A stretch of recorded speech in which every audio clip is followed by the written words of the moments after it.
Mark Twain y yo habíamos sido invitados a una cena de gala. Estaban condecorando por no sé qué vez al teniente coronel Lieutenant General Arthur Crosby, VC KCB, militar, lleno de condecoraciones.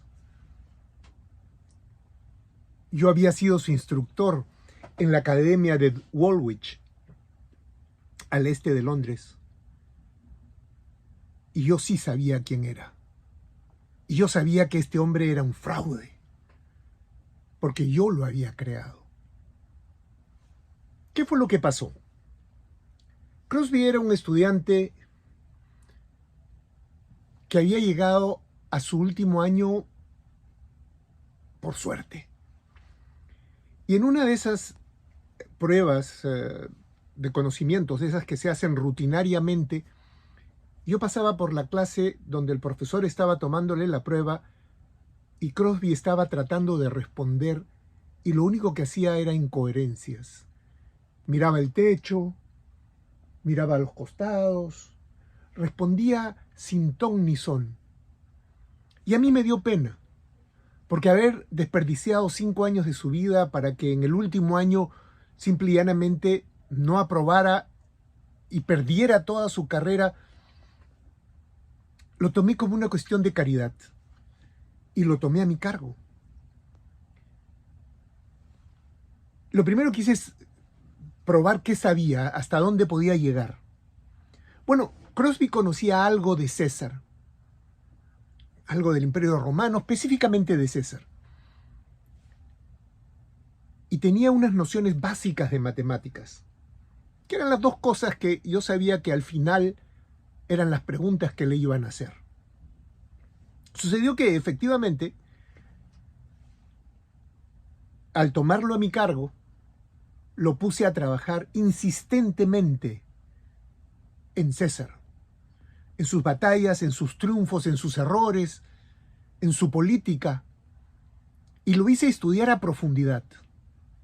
En matemáticas lo llevé a las preguntas que de todas maneras se las iban a hacer en el examen final. Yo quería que aprobara. Esa era mi intención y nada más. Simple y llanamente que Crosby no perdiera estos años de estudio porque jamás se hubiera podido graduar. ¿Qué fue lo que pasó en el examen final? Esas cosas que suceden y no volverán a suceder tal vez en un siglo. Le preguntaron exactamente lo que había estudiado. Y se lució. Se lució porque habíamos estudiado juntos esa parte. Y no se salieron de César. Pudieron haberle preguntado, no sé, de cualquier otra batalla, de cualquier otro general, pero le preguntaron de él, de su batalla más importante. Y Crosby se lució. En matemáticas, 2 o 3 problemas sencillos. Y por último le hicieron una pregunta y sus respuestas los dejó atónitos. Hicieron una prueba muy grande, le dijeron, mire, hay que levantar una bandera de 6 metros por 3. ¿Qué asta le pondría a usted? ¿En cuánto tiempo la levantaría? Y Crosby, con una sonrisa, dijo, oh, eso es muy fácil. Sargento Bill, levante la bandera. Fue aprobado con aplauso. Algo así como el summa cum laude. Yo no lo podía creer. Me sentía cual creador de Frankenstein, porque este tipo iba a tener responsabilidades. Con esa graduación, con esos certificados, a él le iban a dar puestos importantes. Yo estaba esperando, no sé, que pasara algo. Y realmente pasó. Estalló la guerra de Crimea. Al estallar la guerra, todo el personal fue llamado a armas. Y este muchacho, que un poco más o menos estaba dentro de los postulantes, recibió una capitanía. ¿Se imaginan la responsabilidad que yo tenía sobre mis hombros? Había hecho que este muchacho tuviera unos pergaminos que no merecía. Otros, con mucho mejores conocimientos que él, no aprobaron el examen. Pero ya estaba hecho. Así que decidí seguirlo. Y es así que gracias a mis influencias estuve cerca, muy cerca de él, en todo ese periodo que duró la guerra.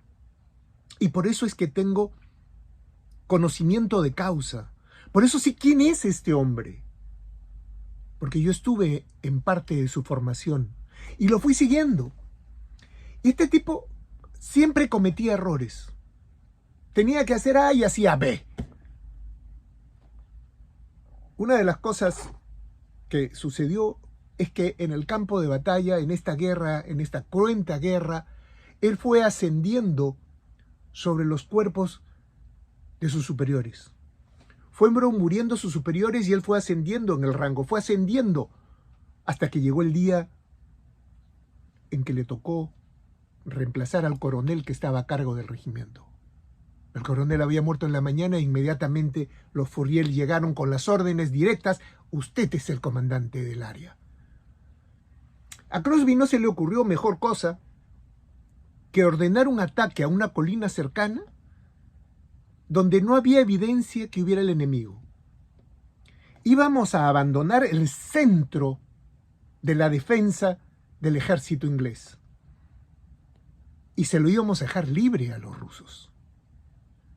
Pero esas son las cosas que pasan. Crosby dio la orden muy temprano en la mañana y partimos al ataque. En silencio, escabulléndonos, llegamos al pie de la colina. Y para sorpresa nuestra, lo que encontramos ahí fue un regimiento ruso que estaba escondido, que estaba preparando el ataque al centro de la defensa inglesa. Al vernos, los rusos dijeron: ¡wow! Esto no puede ser un regimiento, este es el ataque principal del ejército inglés. Y comenzaron a retroceder. Y retrocedieron con tal ímpetu que rompieron su propio centro, lo que convirtió una posible derrota de los aliados en una gloriosa victoria. Marshal Canrobert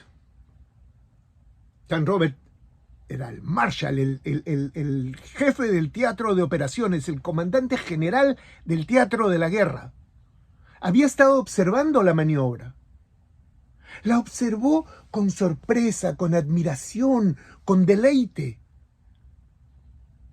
porque se dio cuenta de que el resultado había sido romper la línea central del enemigo. No la había hecho Crosby, la habían hecho los rusos al tratar de huir de este supuesto ataque central, cuando habíamos sido apenas un pequeño regimiento. Inmediatamente lo mandó llamar, lo abrazó en público, lo condecoró en el teatro de la guerra, delante de una guarnición. Es más, hasta hubo música ese día. Y yo estaba ahí mirando este acontecimiento y no lo podía creer. Otra vez, un gravísimo error. Lo único que había conseguido era sacar lustre al apellido de Crosby.